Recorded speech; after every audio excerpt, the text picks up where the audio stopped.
discussing navigating CX in the era of the conscientious consumer, harnessing the power of social and conscious consumerism in influencing consumer and meeting expectations. We have you with us, our moderator. Please help me welcoming Mr. Kaushik, country head, voice and virtual, Middle East, West Africa and social care, Standard Chartered, Rural Business Services, Private Limited. Yes, let's have an applause for him, please. Very warm welcome to you, sir. And I'll be inviting our panelists on stage. Ms. Pooja Shetty, Head Marketing and Communication, TempRite South Asia, Lubrizol. Mr. Jiteen Aggarwal, Head Marketing, High Tech India Private Limited. Ms. Sneha Beriwal, Global Chief Marketing Officer, VAHDAM, India. Mr. Kshitij Mathur, Group CRM Head, The Good Glamm Group. Ms. Tejasvi, Kushwah, Senior Vice President, Customer Success, Healthplix. Ms. Sreemoyee, Dastidar, Voice of Customer Lead, Philips. Mr. Jayesh, Sali, Head Marketing, Fashion and Lifestyle, Reliance Retail Limited. And Mr. Devanshu, Bhatia, Vice President, Marketing, the Oberoi Group. Very, very warm welcome to everyone. And over to you, Mr. Kaushik.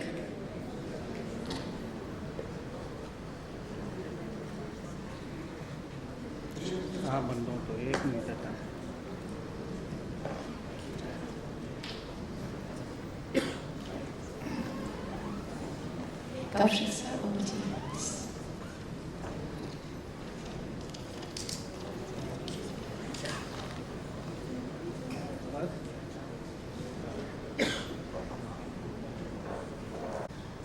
Thank you for having us here.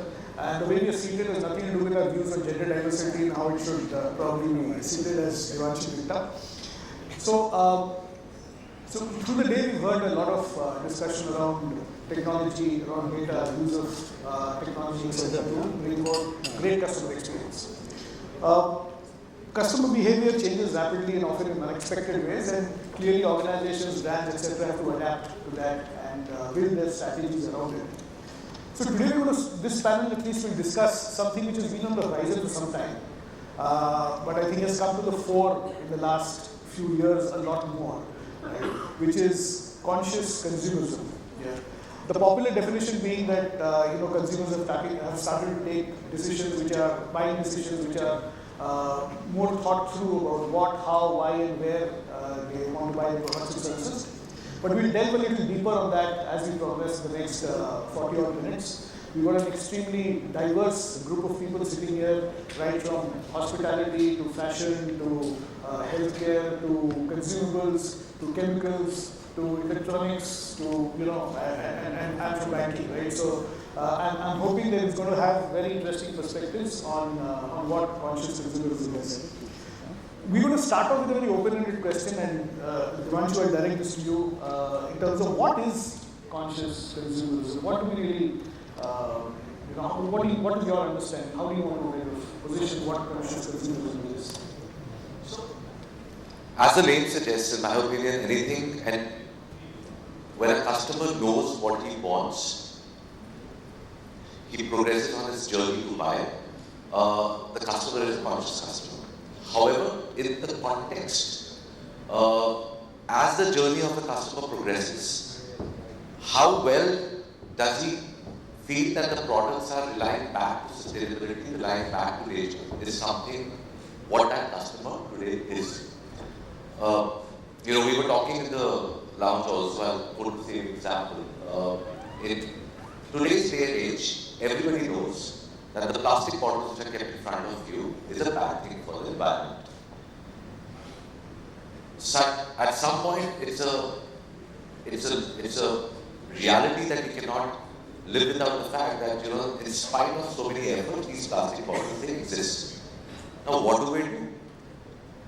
Do we pay that additional amount for every ticket that we purchase on an aircraft to ensure that our carbon footprint is reduced? Do we put a Twitter request or a handle tagging somebody and say, why are you using plastic bottles? So to my mind, how you progress in every consumer journey is something which conjugates to the consciousness of a customer. Thanks. Anybody else wants to add something? Pointing to it, you know, conscious consumerism is also about consumers championing brands, brands the purpose, which kind of reflect their beliefs and value system. Somewhere the consumer believes that by kind of championing a brand or by kind of buying into a brand that is more into social cause, he's also somewhere contributing to that social cause. So it kind of gives him that kind of satisfaction, that somewhere he's contributing to the society and community at large. Thanks. Anybody else wants to put in something in the definition? So just one more thing, I think conscious consumerism has been there in the past as well. But recently with the increasing population of the millennial generation, this is something that has brought to forefront now. And people are looking, they are looking for brands to which they can connect with in terms of its values, in terms of its ethics, in terms of its purpose. So that is one thing that I want to add. That's a good segue into my next question, right? And this is something that I want to direct to Jiteen again to start with. So how do you really align social issues, the thought of the environment with business strategy? So, Jiteen and then maybe Jayesh, you could follow up after this. So, actually today, some of the buzzwords today are mindful living, purposeful living, sustainable living. These are some of the buzzwords that you find consumers talking about a lot. There are a lot of researches that I've seen where people, are saying that there's definitely a shift which is happening in terms of consumers preferring brands. That are more environmentally sustainable, or brands which, for example, are kind of supporting a cause. So, for example, the research also says that Gen Z and the millennials were kind of driving this shift because obviously they have a lot of disposable income and kind of they have a mind of their own where they want to make a very conscious choice. Now, as far as when it comes to Hettich as a brand, so when we kind of did our corporate strategy, there were a lot of consumer mega trends that we considered. So there are 18 to 25 mega trends which shape the economy, the society, the consumers at large. And some of them we thought were very relevant to our industry. Some of them being like individualization, customization in terms of new work. One of the key mega trends that we clearly understood was sustainability. Sustainability is something we thought also is very, very core to our kind of a business because we are in the business of furniture fitting at the end of the day. Somewhere, so where we are defining a corporate strategy is that, yes, I want to grow profitably, but I want to grow sustainably as well. So what that entailed is that we had a lot of initiatives that we've taken across the world to kind of ensure that we stay true to our strategy. Some of them being like, for example, the production sites. Today we're trying to make them completely carbon neutral. For example, in Germany, there is a very stringent environmental norm which is called the EMA, which basically very, very few companies are able to kind of comply with. Some of our sites in Germany completely are certified by this body. Secondly, there are certain sites, when I'm talking about a site, we're talking about production sites, which are like completely carbon neutral. We use green electricity, we use green steel. In fact, 30% of our production that we do for our furniture fitting, which is basically essentially hardware, is basically made of steel, which is kind of carbon neutral. Similarly, when I talk about India, so in India also we have production site, and this production site we have zero water discharge. We have solar powered powered plant. Similarly, what we ensure is that every visitor who visits our plant also kind of does a plantation drive out there. The whole point out there is very clearly that it's not a lip service. So when you kind of make a social cause part of your corporate strategy, ensure that the company kind of does its bit to ensure that it puts into practice. Similarly, the last point that I would like to make is there are some few more themes that we are driving as a company, which is all about kind of skilling India, and there's also about making India make for the world, which I probably think later on. But the whole point is, we as a company believe that you need to be completely honest and transparent when it comes to supporting a social cause, and make it known to the people out there. Because today people that way have become very, very sensitive to the fact that what is it that the brand kind of does when it produces a good or makes it available to the consumer. Thanks, Jiteen. Jayesh, any views on this? Yeah, sure. So I think it's no more a secret that more and more consumers are gravitating towards businesses with the heart. And the sense of belonging sets your commodified product apart from its competitors. And I think the today's woke generation expects you to be more inclusive, more sustainable, and ultimately more responsible as a brand, as an organization. And which is why I think it's extremely critical to align our social causes or the brand purpose to your business identity. Also for the fact that functional differences have become so marginal that there is very less scope for product differentiation to offer you that sustainable advantage. And as a result, brand differentiation, I think, is something that will help you really differentiate yourself in the market, and also more and more people and our consumers are increasingly relying on intangible emotional elements to inform and guide their choices, along with, of course, rational performance metrics.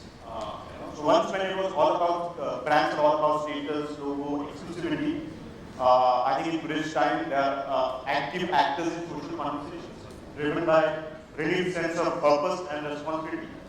And it becomes any category, whether it's sportswear or footwear, we talk about Nike. If it's beauty, then we talk about Bhatia. If it's denim brand or apparel, we talk about Reliance.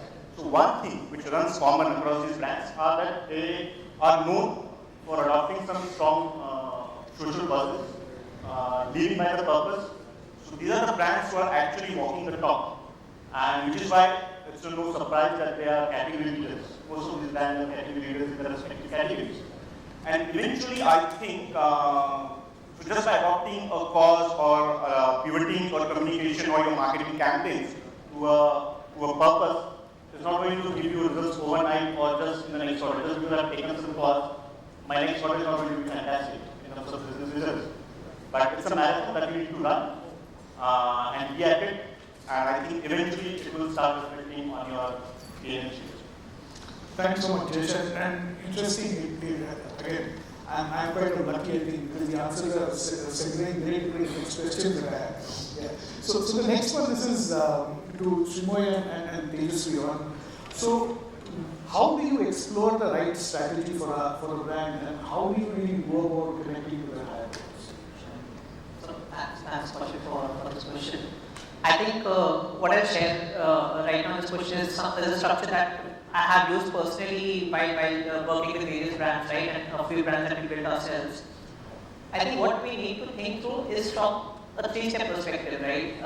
Step number one, understand your product and the emotion that your product evokes. And I'll tell you what it means in the context of the example that I'm going to share.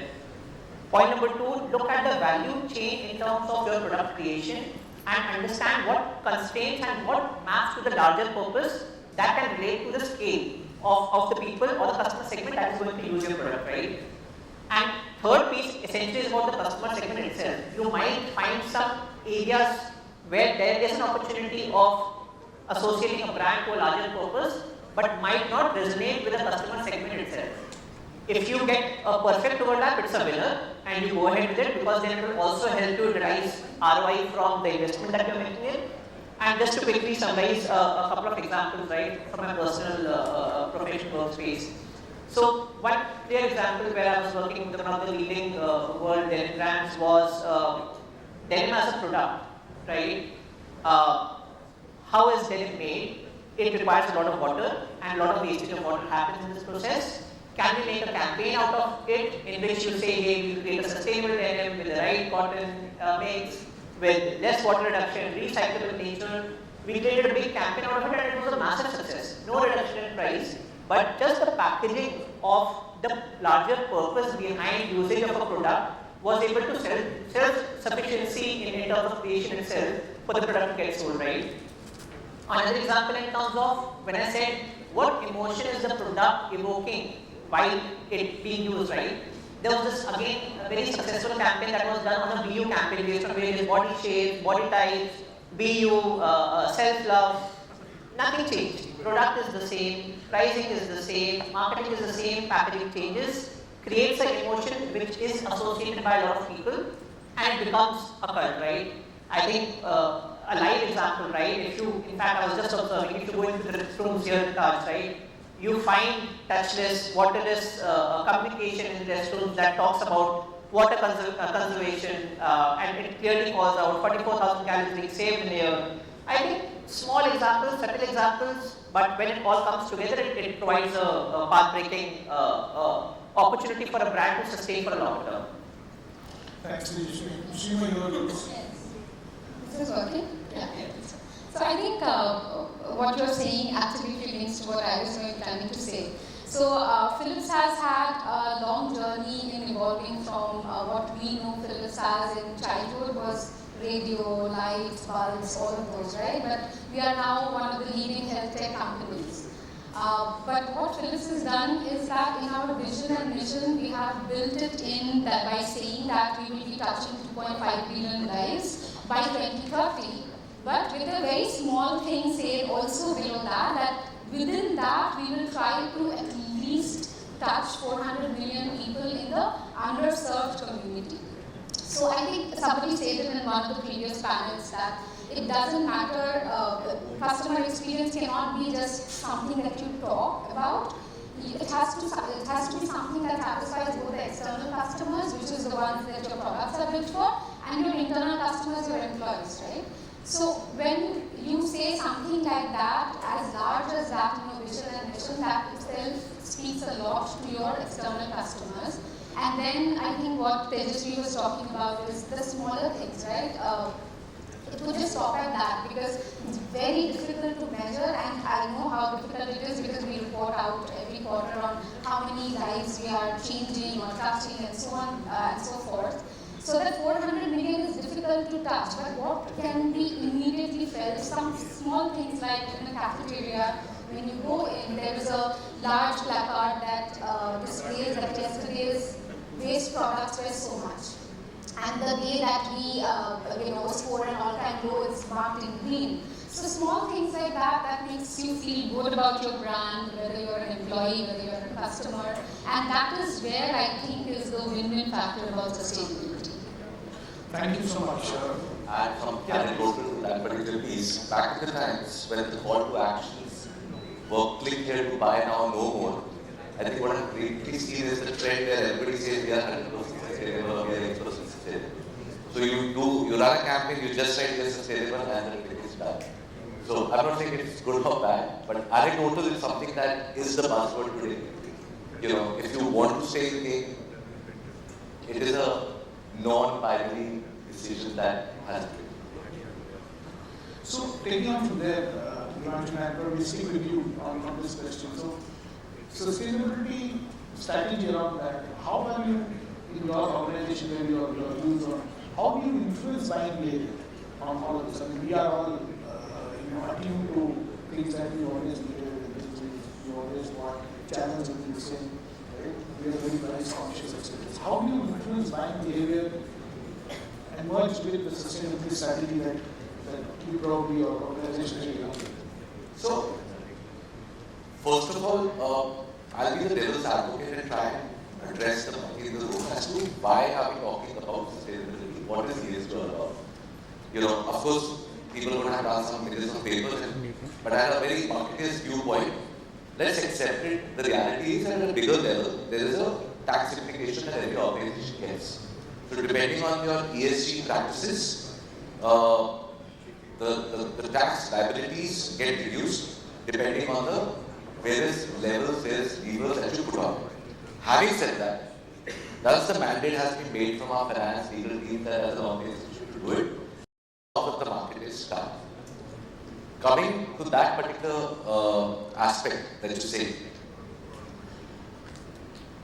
tourism over the last few months, especially after the whole pandemic is over, has seen emergence of some new categories. The buzzwords of solo women traveler, at least in our country, was not there. It has started coming in a big way. That's the second category which is related to this topic, which is the sustenance as a practice. Today, the consumers demand the practices on a day-to-day basis to be told, to be shown what organizations are doing for building those practices in the system.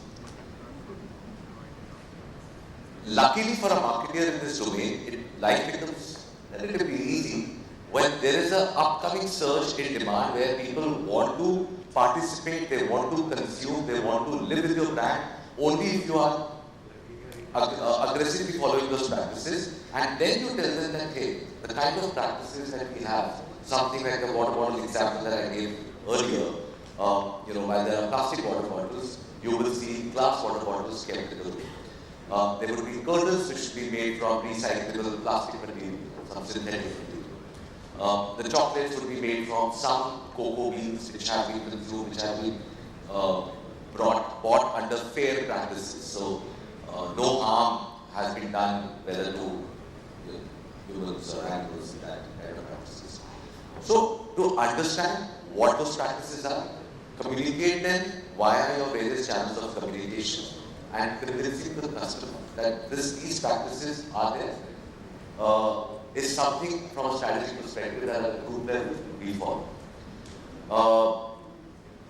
A plastic brush that we use every day being changed to a wooden brush which can be decayed in a couple of months is one such example.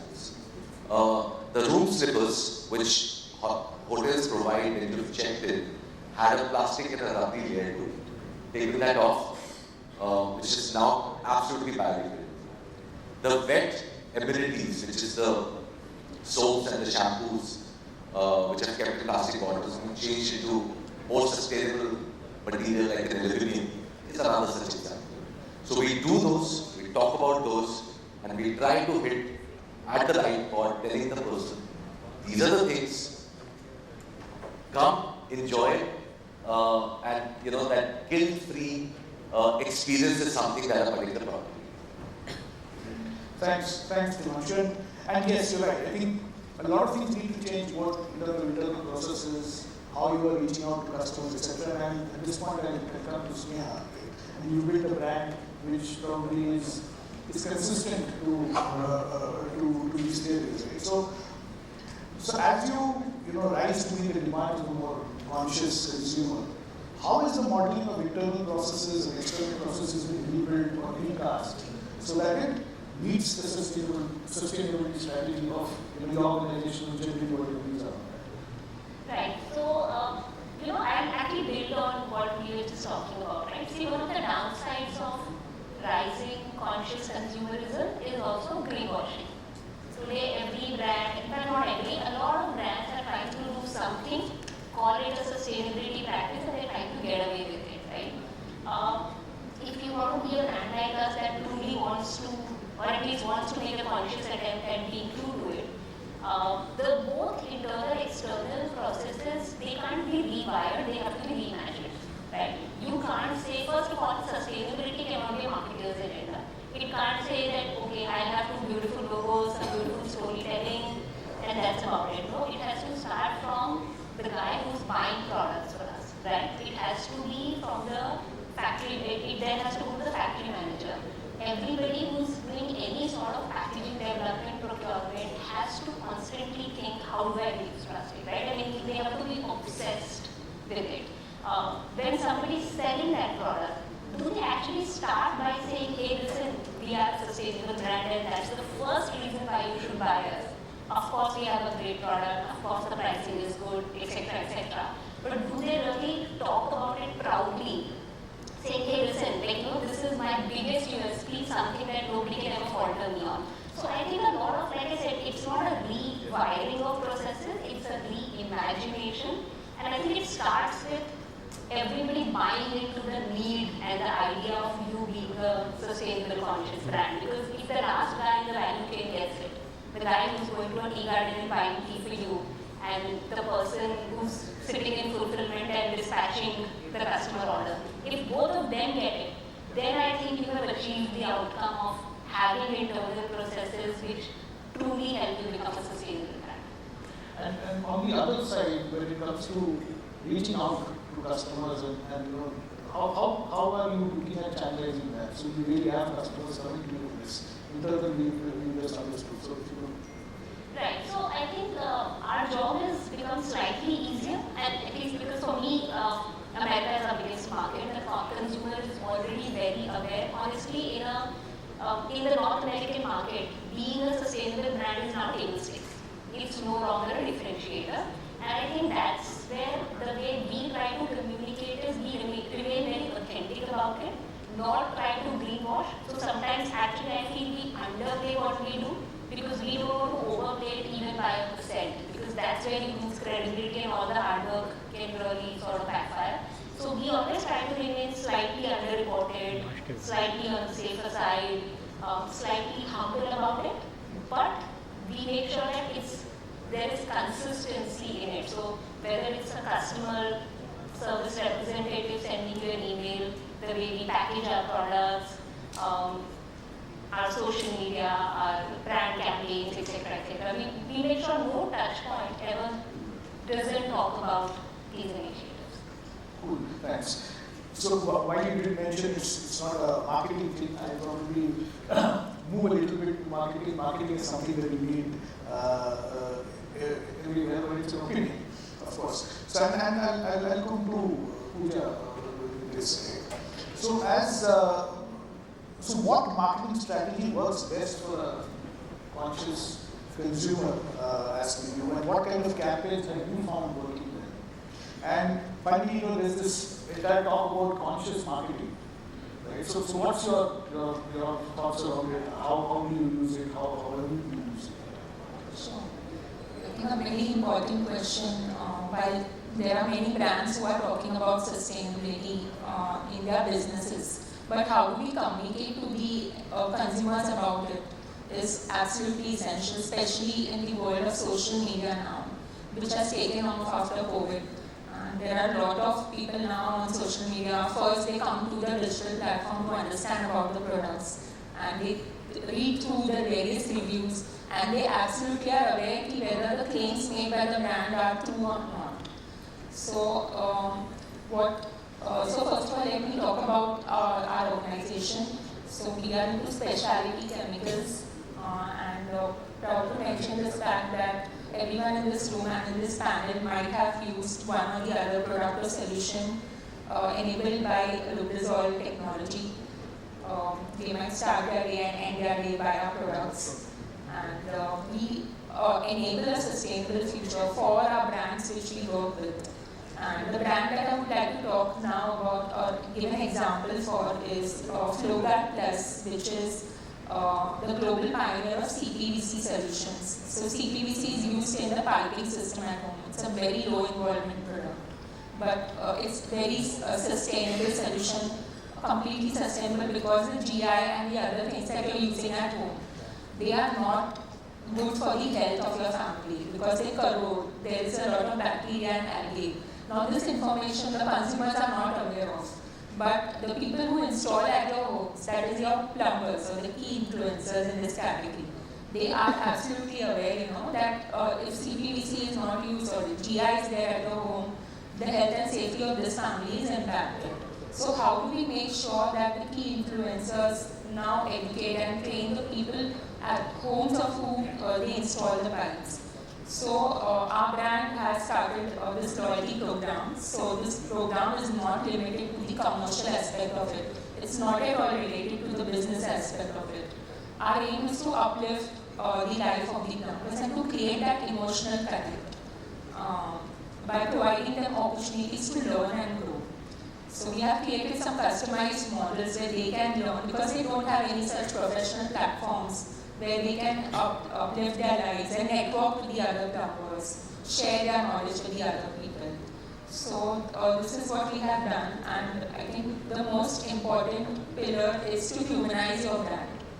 Irrespective of whatever you do, internally and externally, it's important to make sure that your brand is more humanized and the consumers are able to connect with your brand.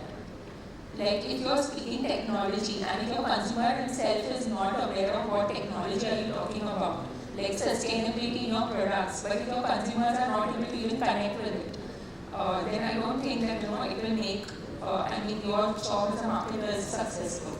So it's important to reach out to the right people while you're communicating about sustainability, so that you can train the audience in the right manner. So this is an example that came into my mind from the organization that I work with. But there are several other examples as well, like there's green building, a concept that is evolving, but the roadmap to it is far off. Another thing is, India is now in 2023 we are hosting G20 Summit, right? Where our slogan is one family, one earth, one future. And India, if you say India globally, the economy is not doing so well. But there is one thing that can actually help us to uplift the economy by increasing the participation of females in the workforce. There are several such studies which mention that if you ensure that your workplace has more female participation, your GDP will grow by around 1%. So that's the quickest way in which your GDP can grow. So inclusiveness in your brand, in your organization. People also look up to several such things when they are buying your brand. So if you see now, social media has become flooded with a lot of examples where companies are laying off.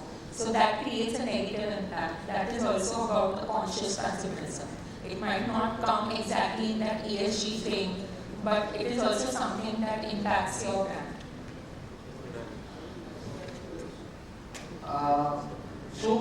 One of the things, so everybody's talking about the tangible things that we can do. The differentiator that I have seen, because we are working in the beauty industry, is the social issues that the brand relates to might not be tangible, might not come into packing, but especially what a marketer can do to make sure that brand is taken in a very positive way. So I'll give you an example. So we at VAHDAM, it's basically about beauty, right? So during the Commonwealth Games, when a lot of Indian women are getting the gold medals, we change our concept of beauty, we change our definition of beauty.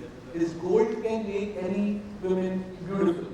That gold can be an ornament, gold can be a medal. So why only talk about beauty, why not talk about this? So that's a social issue we relate to. And that's how we try to market. It might not get any direct revenue implication, but that shows the brand in a very positive way. It might not reduce the carbon imprints or that, but social issues like that. One of our brands is Sirona, which is majorly into menstrual hygiene. We do a Bharat Ki Beti campaign regularly, which creates awareness about menstrual issues that are happening, which most of the Indian women are not able to answer. They don't even know about it. So that's the social issue that we relate with, not directly into products or new product development, but that's how a marketer can create a good life. That's also interesting. So I will stay with you, Kshitij, you briefly spoke about this. So there is this, and you know, Sneha and you will come back. So the usual assumption is that when you are focused on sustainability and products are built around that, the costs seemingly go up. It probably is at some times prohibitive for the usual person to go ahead and buy the same kind of products.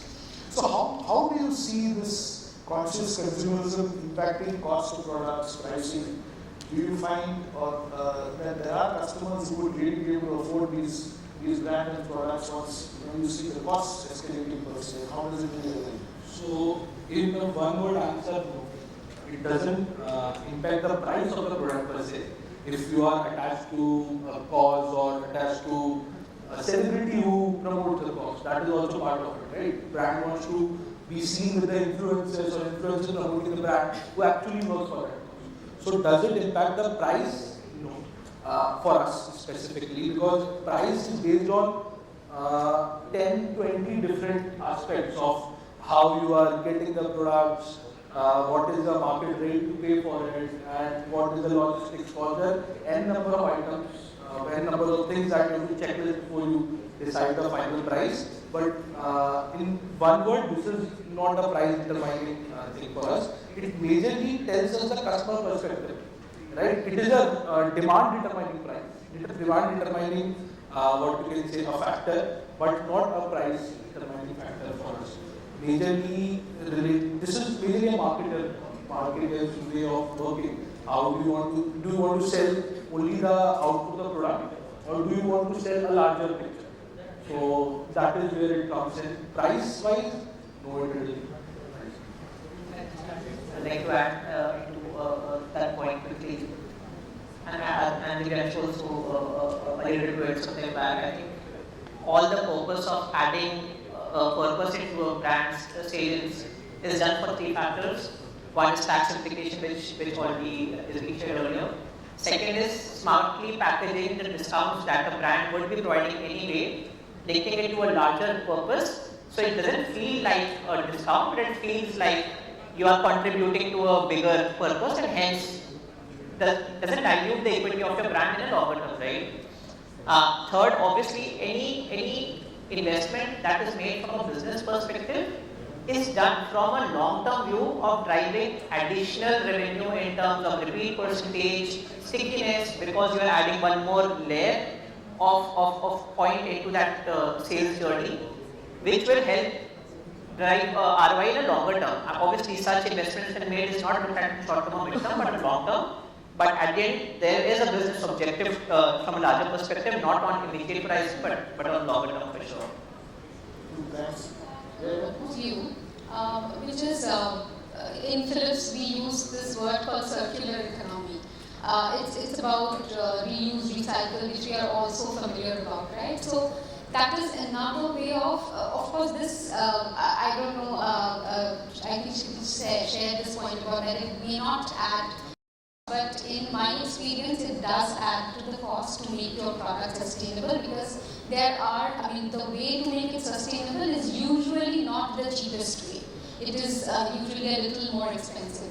So what we do is, the other way of keeping a control on this is that you recycle things, or you use parts or the raw materials that go into your product that are made in, that are sourced in such a way that they can be used on and on and on through refurbishment, through product callback, however else it comes back to you. The scrap materials can be reused in some way with very minimal investment from your brand.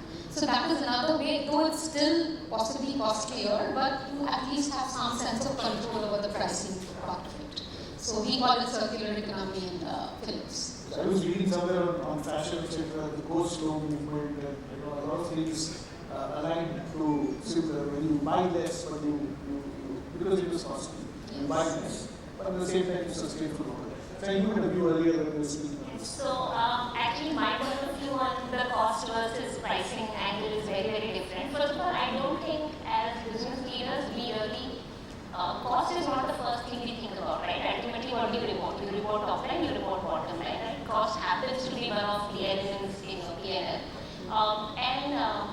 What we believe and what we have seen is investing in the right sustainability activity actually gives you pricing power.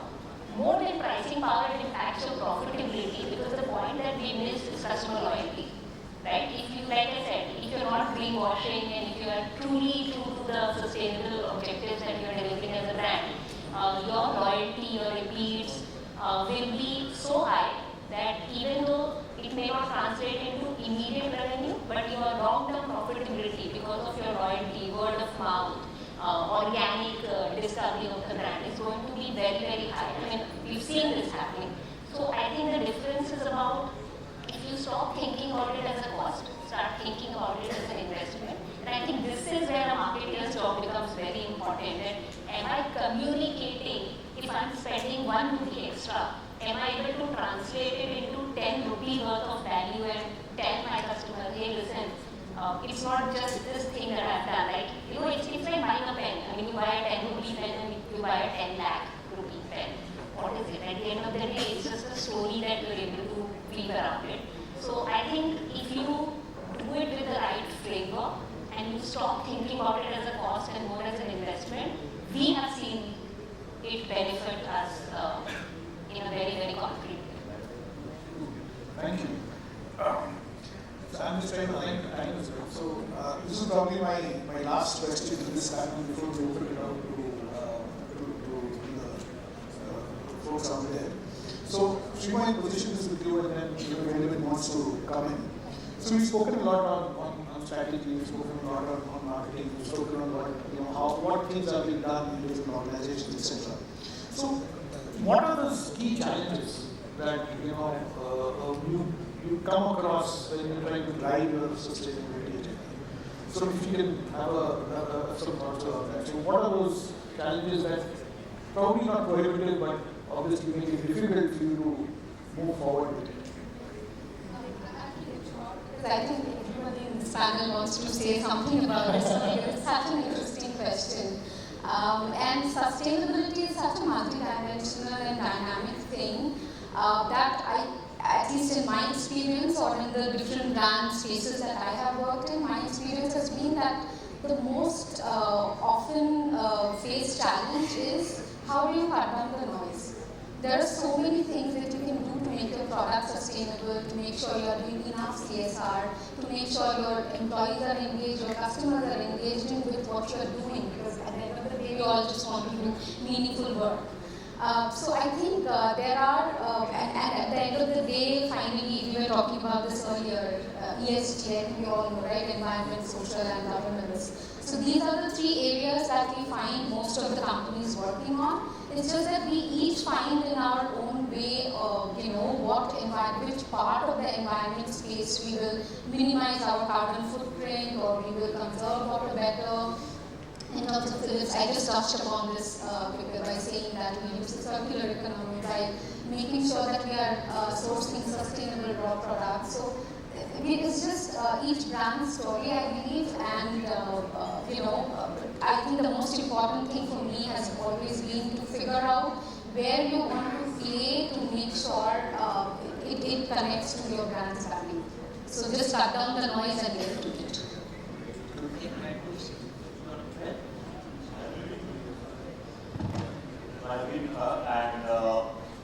As you all know, one of the key challenges to identify and adapt or adopt authentic purpose and real social issues. Not necessarily that everyone has to talk about the larger purpose or the larger cause. Not everyone has to talk about net zero. Not everyone has to talk about environment at large. These are big purposes. There are many organizations already driving that. The brand that you, the category that you operate in, the brand that you are, you need to identify a purpose or cause that aligns very well with your brand, which will give you authenticity. And I think that will connect with the consumers better. And I think COVID has given us a unique opportunity to stand apart, and stand for something more meaningful. And I think the responsibility not only lies with individuals or government, but also with the brand and organization to tackle the challenges that are faced by individuals, communities, or with the planet. So critically, in short, we need to show people how can we help them with their money, and not just how we succeeding with their money.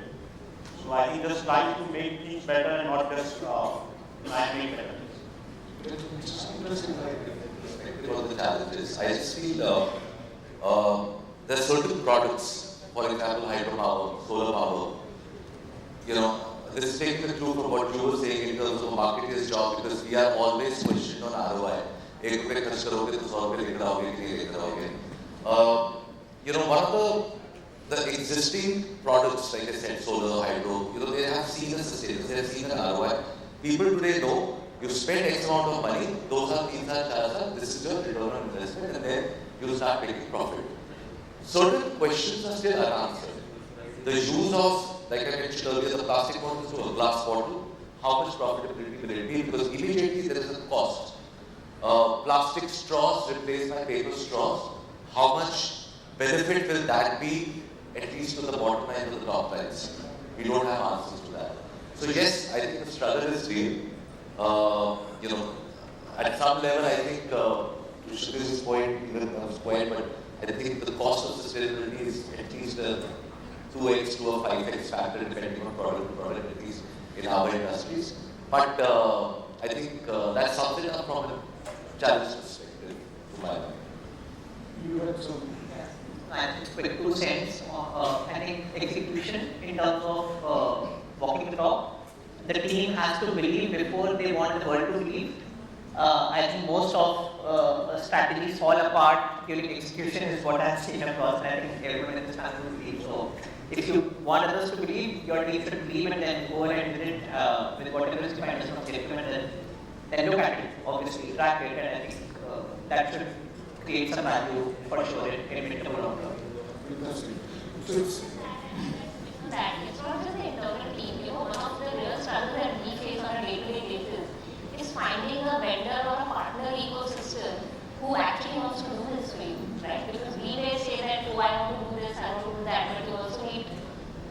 of people, suppliers who are also willing to be transparent about their climate carbon footprint, right? Even those are struggles sometimes. They don't even want to discuss it, forget about being carbon neutral, right? They're like, no, listen, if you want this, don't work with us, right? Or willing to make some investments to reduce plastic usage, right? So it's just finding those partners is also, it's a real challenge. Thank you. I guess we're out of time, and I don't think we will have time to take questions from the audience, but they're all available. If you have any questions, you can always reach them out in the coffee sessions that we have also. Thank you so much. I have personally learned a lot. Too many people, different industries, association, people out there. So thank you so much. It's really worth it. Thank you. Thank you so much. Let's have a huge round of applause for them. And I request Mr. Kaushik to please present the token of appreciation to our panelists.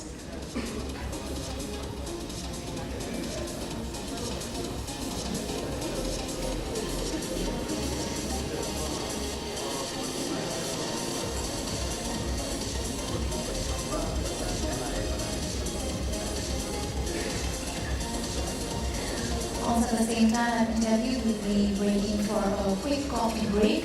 So we'll be back in the next 10 minutes. I request everybody to please be back by 4:55 so we can begin with the sessions ahead. At the same time, I request Mr. Bhatia to please come forward and present the token of gratitude and appreciation to our moderator, Mr. Kaushik. Ladies and gentlemen, you can also get your coffees and teas inside. It's a kind request. Do not take much time as we need to adhere to the timings. So please come back in the next 10 minutes because we'll be starting with the next session.